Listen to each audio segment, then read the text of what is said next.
Ladies and gentlemen, welcome to my podcast, Geezer, and I'm your host for today. My special guest today is Trevor Noah. Thanks for having me here. Some of the people out there don't know. Could you explain who you are and what you do for a living? Hi everyone, my name is Trevor Noah and I'm 37 years old. For a living, I'm a South African comedian, television host, producer, writer, political commentator, and an actor. I am also the host of The Daily Show, an American satirical news program on Comedy Central. So, ladies and gentlemen, if you enjoy Trevor Noah, please be sure to check also his podcast out.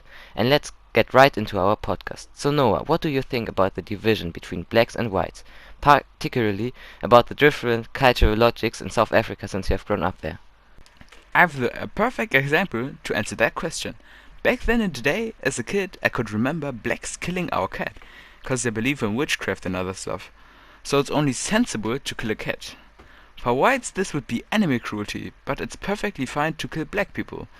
In fact, whites see animals as more deserving of rights than black people, which shows that racism in part functions through a breakdown in empathy and social recognition towards other groups. So, you mentioned that for blacks it's only sensible to kill a cat. You're also black, so could you kill a cat too? No, I couldn't kill a cat. So, would you say you have something in common with the white community? Yes, of course. Color people largely take from white Afrikaner culture, but their beliefs are more complex, influenced enough by the native belief in witches to logically see the cats as a threat. In this sense, I seem to have something in common with the white community than I realized back in the day, even though it barely acknowledges them. You said back in the day you didn't thought that you had something in common with the whites. Yeah, correctly. Do you think racism changed from back then to now? For sure I do that. Personally, I think racism back then was a lot louder. Now people do it much more quiet, so you don't notice it as much as back then. Today there are still people who say it's still loud, but the number dropped pretty low in comparison to when apartheid was still there. So racism changed from back then to today. Would you say that there are other things like class that affect racism towards people? Yeah, I do. The language and social class are some of the best examples. For example, language. If you speak a certain language, people will naturally accept you more than if you don't. I think class is an important factor. Well, cause let's say you live in a rich neighborhood, then you're a lot less likely to become a victim of police brutality and you got looked at differently.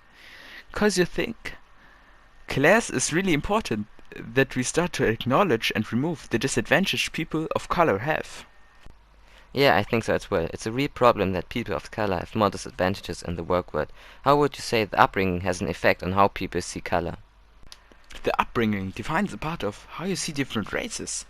It affects you if you have tremendously bad experiences with a certain group of people, especially if you're really young. People also tend to assimilate the view of your parents, so if their parents are racist, it's more likely that they are as well. You can still later change your views, but your upbringing still has an effect on racial or political opinion. Indeed, but how would you say your upbringing has affected your views? In my childhood, there were more strong women than men. My mother showed me that we, the women or people of color, weren't inferior in comparison to white men. I never grew up racist or prejudiced. Unfortunately, our time is out. So don't forget to check out Trevor Noah and like and subscribe.